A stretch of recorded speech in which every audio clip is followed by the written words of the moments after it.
여러분, 한 가지 질문을 드리고 싶습니다. 지금 이 순간 마음이 편안하신가요? 바쁘게 살아온 건 맞는데 막상 한숨 돌릴 시간이 생기면 오히려 더 불안해지는 느낌. 뭔가를 해야 할 것 같은데 뭘 해야 할지 모르겠고 그렇다고 가만히 있자니 또 초조한 그 느낌. 혹시 그런 경험이 있으신가요? 19세기 독일의 철학자 쇼펜하우어는 이런 말을 남겼습니다. 내면의 평화를 얻는 자만이 진정한 자유를 경험한다. 처음 이 말을 들으면 좀 거창하게 느껴질 수 있습니다. 내면의 평화라는 게 뭔지 어떻게 얻는 건지도 모르겠고. 그런데 이 말을 찬찬히 들여다보면 사실 우리가 평생 살아오면서 놓쳐온 아주 현실적인 이야기를 하고 있다는 걸 알게 됩니다. 오늘은 그 이야기를 해보려고 합니다. 영상이 도움이 되신다면 좋아요와 구독 부탁드립니다. 우리는 보통 자유롭다는 게 어떤 건지를 이렇게 생각합니다. 돈이 충분히 있으면 자유롭다. 시간이 많으면 자유롭다. 아무도 나한테 이래라 저래라 안 하면 자유롭다. 그래서 평생 그걸 위해서 달려왔습니다. 더 많이 벌고 더 높이 올라가고 더 인정받으려고. 그런데 이상한 일이 생깁니다. 그걸 다 이뤘는데도 자유롭다는 느낌이 안 드는 겁니다. 퇴직하고 나서 시간은 생겼는데 더 허전하고, 자식들 다 키워놨는데 오히려 더 불안하고, 원하던 걸 다 가졌는데 왜인지 마음은 여전히 무겁고. 이게 왜 그런 걸까요? 쇼펜하우어는 그 이유를 이렇게 설명합니다. 진짜 자유는 밖에서 오는 게 아니라 안에서 온다고. 내 마음이 조용하지 않으면 아무리 좋은 조건이 갖춰져도 그게 자유처럼 느껴지지 않는다고. 오늘 이야기는 바로 그 지점에서 시작합니다. 첫 번째 이야기, 평생 바쁘게 살았는데 왜 쉬는 게 더 힘들까? 62세 김영수 씨는 30년 넘게 건설 현장을 뛰어다닌 사람입니다. 새벽에 나가서 해가 질 때 들어오는 생활을 수십 년 했습니다. 쉬는 날이 없었고 쉬고 싶다는 생각도 별로 없었습니다. 일이 있으면 살아있는 것 같았고 몸이 고달파도 그게 당연한 삶이라고 생각했으니까요. 그러다 퇴직을 했습니다. 아내도 이제 좀 쉬라고 했고 자식들도 그동안 고생했다고 했습니다. 처음 한두 달은 그냥 쉬었습니다. 그런데 한 달이 지나고 두 달이 지나면서 이상한 감각이 찾아왔습니다. 아무것도 안 해도 되는데 아무것도 안 하는 게 너무 힘든 겁니다. 아침에 눈을 뜨면 뭘 해야 할지 몰랐습니다. TV를 켜도 재미없고 동네를 걸어봐도 목적지가 없으니까 발걸음이 무겁고 밥을 먹어도 맛이 잘 느껴지지 않고 가족들은 다들 자기 일이 있으니까 낮 시간이 길게 혼자 남는 게 어색하고 불편했습니다. 급기야 김영수 씨는 일을 다시 찾기 시작했습니다. 나이가 있으니 예전 같은 현장은 못 나가고 경비 일이라도 하겠다고 지원했습니다. 아내는 왜 굳이 또 일을 하려고 하냐고 말렸지만 김영수 씨는 이렇게 말했습니다. 가만히 있으면 내가 없어지는 것 같아. 이 말이 핵심입니다. 김영수 씨에게 일은 단순한 수입 수단이 아니었습니다. 일이 곧 자신의 존재 이유였던 겁니다. 내가 뭔가를 하고 있어야 내가 살아있다는 느낌이 났던 거죠. 그러니까 아무것도 안 해도 되는 상황이 자유가 아니라 오히려 공포로 느껴진 겁니다. 심리학에서는 이런 상태를 이렇게 설명합니다. 사람은 자신이 가치 있는 존재라는 느낌을 외부 활동에서 확인하려는 경향이 있습니다. 일, 역할, 타인의 인정 같은 것들이죠.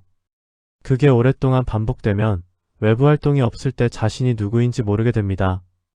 마음 안에 자신을 지탱해주는 중심이 없는 겁니다. 쇼펜하우어가 말한 내면의 평화는 바로 여기에 있습니다. 밖에서 무슨 일이 일어나든 아무것도 안 해도 내가 나라는 느낌이 흔들리지 않는 상태. 그게 없으면 아무리 시간이 많아도 그 시간이 자유가 아니라 불안이 됩니다. 일이 없어도 내가 나인 사람, 그게 진짜 자유로운 사람입니다. 두 번째 이야기, 자식 걱정을 멈출 수가 없는 어머니. 68세 박순자 씨는 아들이 셋입니다. 다들 결혼해서 따로 살고 있고 직장도 있고 큰 문제 없이 살고 있습니다. 그런데 박순자 씨는 하루도 걱정이 없는 날이 없습니다. 첫째는 직장이 안정적이긴 한데 승진이 늦는 것 같아서 걱정이고, 둘째는 요즘 부부 사이가 좋은 건지 아닌 건지 전화 목소리만 들어도 괜찮은지 모르겠고, 막내는 사업을 한다는데 잘 되고 있는 건지 항상 마음이 쓰입니다. 남편은 이제 자식들 다 컸으니까 신경 끄라고 하는데 박순자 씨는 그게 안 됩니다. 걱정을 안 하면 내가 나쁜 어머니인 것 같은 느낌이 든다고 했습니다. 자식 일이 조금이라도 안 좋게 들리면 밤에 잠이 안 오고 전화를 해야 하나 말아야 하나 고민하다가 결국 전화를 해서 이것저것 물어봅니다. 아들들은 귀찮아하면서도 대답은 해주는데 전화를 끊고 나서도 박순자 씨 마음은 시원하지가 않습니다.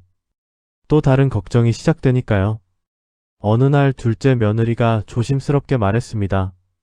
어머니, 저희는 다 잘 지내고 있어요. 걱정하지 않으셔도 돼요. 그 말을 듣는 순간 박순자 씨는 오히려 서운했습니다. 내가 걱정하는 게 싫은 건가, 내가 필요 없다는 건가 싶어서. 그게 박순자 씨를 한참 생각하게 만들었습니다. 왜 나는 자식 걱정을 멈추면 안 된다고 느끼는 걸까? 왜 걱정을 안 하면 나쁜 어머니 같은 느낌이 드는 걸까?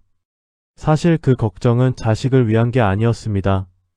자신이 어머니라는 역할로 존재감을 확인하는 방식이었던 겁니다. 내가 걱정하고 있어야 내가 아직 이 가족에서 의미 있는 사람이라는 느낌이 났던 거죠.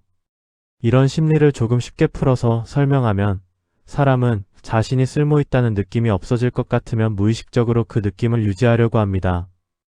걱정도 그 방법 중 하나가 될 수 있습니다. 걱정하는 내가 있어야 내가 필요한 어머니라는 느낌이 유지되는 거니까요. 박순자 씨는 이걸 알고 나서 조금씩 달라졌습니다. 자식 전화를 매일 하던 걸 사흘에 한 번으로 줄이고 그 시간에 오래전부터 배우고 싶었던 수채화를 시작했습니다. 처음엔 어색했지만 몇 달이 지나자 화요일 오전이 기다려지기 시작했습니다. 그리고 이상하게도 자식 걱정이 조금씩 줄었습니다. 내 마음이 채워지니까 자식한테서 확인받으려는 마음이 줄어든 겁니다. 걱정이 사랑인 줄 알았는데 사실은 내 불안이었던 겁니다. 세 번째 이야기, 나이 들어서도 남과 비교하는 마음이 사라지지 않는다. 65세 이정호 씨는 오랜 친구 모임에 나가는 게 요즘 좀 힘듭니다. 친구들이 싫은 게 아닙니다. 모임 자체는 좋습니다. 그런데 모임이 끝나고 집에 돌아오면 꼭 기분이 묘해집니다. 친구 하나는 퇴직 후에 제주도로 내려가서 작은 카페를 열었는데 잘 된다고 하고, 또 다른 친구는 손자가 생겼다고 사진을 보여주는데 얼마나 행복해 보이는지, 누구는 골프를 배웠다고 하고 누구는 해외여행을 다녀왔다고 합니다. 다들 뭔가 잘 되고 있는 것 같고 재미있게 사는 것 같은데 이정호 씨는 딱히 내세울 게 없는 것 같아서 말수가 적어집니다. 집에 와서 아내한테 이런 말을 했습니다. 나는 왜 이렇게 사나 싶더라고. 아내는 무슨 소리냐고, 당신도 잘 살고 있다고 했지만 이정호 씨 마음은 쉽게 가라앉지 않았습니다. 그날 밤에도 친구들 이야기가 머릿속에서 맴돌았습니다. 이런 일이 한두 번이 아니었습니다. 모임에 다녀올 때마다 이 느낌이 반복됐고 어느 순간부터는 모임에 나가기 전부터 기분이 좀 가라앉기 시작했습니다. 이정호 씨가 상담을 받으면서 알게 된 게 있습니다. 자신이 친구들 이야기를 들을 때 무의식적으로 점수를 매기고 있었다는 겁니다. 저 친구는 나보다 잘 되고 있네. 저 친구는 나보다 행복해 보이네. 그 비교가 자동으로 일어나고 있었던 거죠. 그리고 그 비교에서 자신이 낮은 쪽에 있다고 느낄 때마다 자신이 잘 못 살고 있다는 느낌이 왔던 겁니다. 사람은 자신이 잘 살고 있는지를 확인하기 위해 주변과 비교합니다. 어릴 때는 성적으로, 젊을 때는 직업과 연봉으로, 나이 들어서는 자식이나 재산으로. 비교의 기준은 바뀌지만 비교 자체는 멈추지 않습니다. 그게 멈추지 않는 이유는 마음 안에 내가 괜찮다는 기준이 없기 때문입니다. 그 기준이 없으면 밖에서 계속 확인을 받아야 합니다. 이정호 씨는 상담사의 권유로 한 가지를 해봤습니다. 매일 밤 자기 전에 오늘 내가 뭘 했고 그게 나한테 어떤 의미였는지를 딱 3줄씩 쓰는 겁니다. 거창한 게 아니어도 됩니다. 오늘 산책을 했고 바람이 좋았고 기분이 나쁘지 않았다, 이런 것도 됩니다. 석 달쯤 지났을 때 이정호 씨가 이런 말을 했습니다. 요즘은 친구 모임이 끝나고 와도 별로 기분이 안 나빠요. 걔네가 잘 사는 건 걔네 이야기고 나는 나대로 잘 살고 있는 것 같아서요. 내 안에 기준이 생기니까 밖에서 확인받지 않아도 됐던 겁니다. 남과 비교가 멈추지 않는 건 내가 나를 아직 모르기 때문입니다. 네 번째 이야기, 사소한 말 한마디가 하루 종일 마음에 걸리는 사람. 61세 최명숙 씨는 감정이 예민한 편입니다. 스스로도 압니다. 마트에서 계산을 하다가 직원이 좀 퉁명스럽게 대하면 기분이 상하고, 아파트 엘리베이터에서 옆집 아주머니가 인사를 잘 안 받아주면 내가 뭘 잘못했나 싶고, 오랜 친구한테 문자를 보냈는데 답장이 늦으면 혹시 나한테 서운한 게 있나 걱정이 됩니다. 본인도 이게 피곤한 줄 압니다. 왜 이런 사소한 것들이 이렇게 마음에 걸리는지 모르겠다고, 좀 더 대범하게 살고 싶다고 늘 생각합니다. 어느 날 딸이 이런 말을 했습니다. 엄마, 세상 사람들이 다 엄마 생각하면서 사는 거 아니야. 그냥 자기 일 바쁜 거야. 맞는 말인 줄 알면서도 그게 마음으로 이해가 잘 안 됐습니다. 최명숙 씨가 이 이야기를 꺼낸 건 동네 건강 강좌에서였습니다. 강사가 이런 질문을 했습니다. 여러분, 다른 사람이 여러분한테 별 뜻 없이 한 행동이 하루 종일 마음에 걸린 적 있으세요? 손을 든 사람이 최명숙 씨만이 아니었습니다. 강사는 이렇게 설명했습니다. 사람은 다른 사람의 행동을 볼 때 그게 나를 향한 신호라고 해석하는 경향이 있습니다.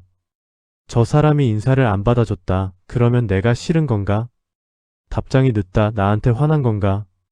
그런데 사실 대부분의 경우 그 행동은 나와 아무 상관이 없습니다. 그 사람이 그냥 피곤했거나 딴 생각을 하고 있었거나 바빴거나 그게 전부입니다. 이렇게 모든 걸 나와 연결해서 해석하는 건 마음이 불안정할 때 더 심해집니다. 내 안이 조용하지 않으면 밖에서 오는 작은 자극에도 크게 흔들립니다. 내면이 평화로운 사람은 같은 상황에서 그냥 지나칩니다. 저 사람이 바쁜가 보다 하고 끝납니다. 그게 예민하지 않아서가 아니라 자신에 대한 믿음이 있어서입니다. 저 사람의 태도가 나의 가치를 결정하지 않는다는 걸 알기 때문입니다. 최명숙 씨는 강좌가 끝나고 집에 오면서 한 가지를 결심했습니다. 다른 사람 행동에 의미를 붙이기 전에 딱 한 번만 이렇게 생각해 보기로. 저 사람은 그냥 자기 하루를 살고 있는 거야. 처음엔 쉽지 않았지만 조금씩 됐습니다. 그리고 그게 되기 시작하면서 하루가 좀 가벼워졌습니다. 내가 흔들리는 건 세상이 나를 건드려서가 아닙니다.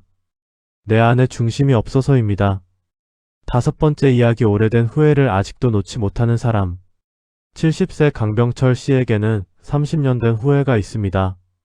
젊을 때 사업을 한 번 했는데 실패했습니다.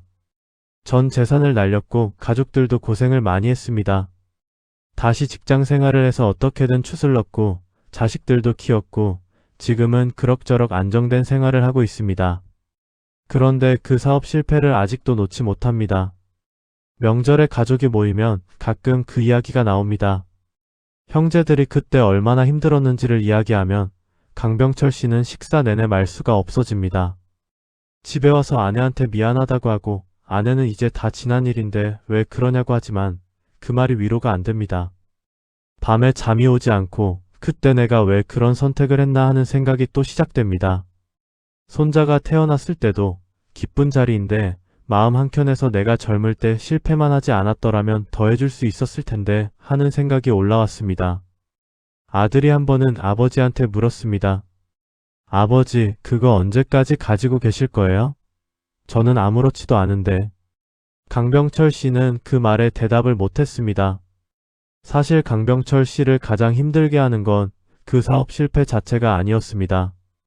그 실패가 자신이 무능하다는 증거라는 생각, 그리고 그 증거를 가족들도 알고 있다는 생각이었습니다. 후회는 과거 사건에 대한 게 아니라 지금 자신에 대한 판단이었던 거죠. 사람이 과거를 반복적으로 떠올리고 괴로워하는 건 단순히 그 사건이 나빴기 때문만이 아닙니다. 그 사건이 지금의 자신을 정의하는 것처럼 느껴지기 때문입니다.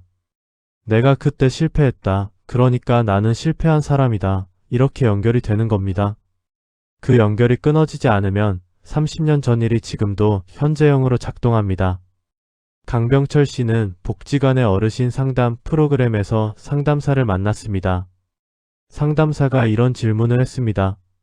그 실패 이후에 선생님이 하신 일들을 한번 나열해 보시겠어요? 강병철 씨는 처음엔 별게 없다고 했습니다. 그런데 막상 써보니 직장을 다시 잡았고 아이들 학교를 보냈고 집을 마련했고 부모님 병원비를 댔고 자식들 결혼도 다 챙겼습니다. 상담사가 말했습니다. 이게 실패한 사람이 한 일인가요?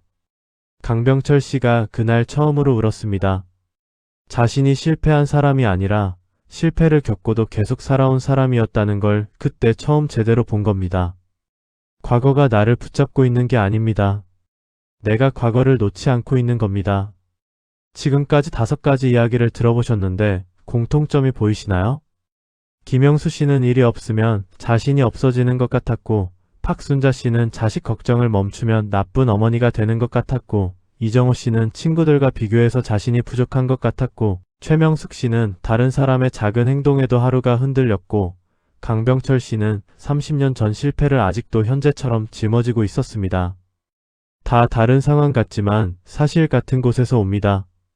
마음 안에 자신을 지탱해주는 중심이 없는 겁니다. 그 중심이 없으면 자신이 괜찮은 사람인지를 계속 밖에서 확인해야 합니다. 일을 통해서, 역할을 통해서, 타인의 반응을 통해서, 남과의 비교를 통해서. 그 확인이 잘 되면 잠깐 안심하고 안 되면 또 불안해집니다. 그 사이클이 반복되는 거죠. 심리학에서는 이걸 외부 의존적 자기평가라고 부릅니다. 어렵게 들리지만 간단합니다. 내가 괜찮은지를 내가 결정하지 못하고 바깥 상황이 결정하게 내버려 두는 것입니다. 이렇게 되면 아무리 좋은 상황이 와도 마음이 편하지 않습니다. 왜냐하면 좋은 상황이 언제 나빠질지 모르니까요. 반대로 마음 안에 자신을 지탱해주는 중심이 있는 사람은 다릅니다. 상황이 바뀌어도 타인이 어떻게 대해도 내가 나라는 느낌이 크게 흔들리지 않습니다. 그게 바로 쇼펜하우어가 말한 내면의 평화입니다. 감정이 없어지는 게 아닙니다. 외부에 끌려다니지 않는 겁니다. 그리고 그 상태가 되면 비로소 진짜 자유가 생깁니다. 남의 시선을 신경 쓰지 않아도 되는 자유, 과거에 묶여있지 않아도 되는 자유, 역할이 없어도 내가 나일 수 있는 자유. 쇼펜하우어가 말한 내면의 평화, 그게 뭔가 고요하고 특별한 상태처럼 들리지만 사실은 아주 단순한 겁니다. 밖에서 일어나는 일에 내 마음이 끌려다니지 않는 것. 남이 어떻게 하든 상황이 어떻게 되든 내가 내 마음의 주인인 상태. 그게 전부입니다. 그리고 그게 없으면 아무리 조건이 좋아져도 자유롭다는 느낌이 오지 않습니다.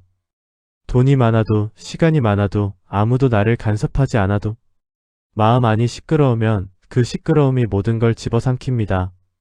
반대로 마음 안이 조용한 사람은 아무것도 없는 날도 견딜 수 있습니다. 아무도 알아주지 않아도 비교해서 뒤처진 것 같아도 과거에 실수가 있어도 그게 나를 무너뜨리지 않습니다.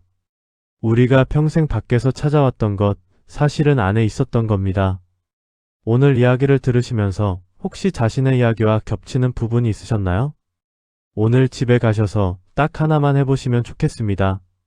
조용한 시간에 앉아서 지금 내 마음을 가장 많이 흔드는 게 뭔지, 그게 어디서 오는 건지 딱 그것만 한번 들여다보세요. 답을 찾으려고 하지 않아도 됩니다. 그냥 들여다보는 것만으로도 충분합니다. 마음의 문제는 대부분 밖에서 해결되지 않습니다. 안에서 조용히 시작됩니다. 쇼펜하우어의 말처럼 내면의 평화는 거창한 철학이 아닙니다. 오늘 이 순간 내 마음이 어디에 있는지 알아차리는 것, 그게 시작입니다. 오늘 영상이 조금이나마 도움이 되셨다면 좋아요와 구독 부탁드립니다.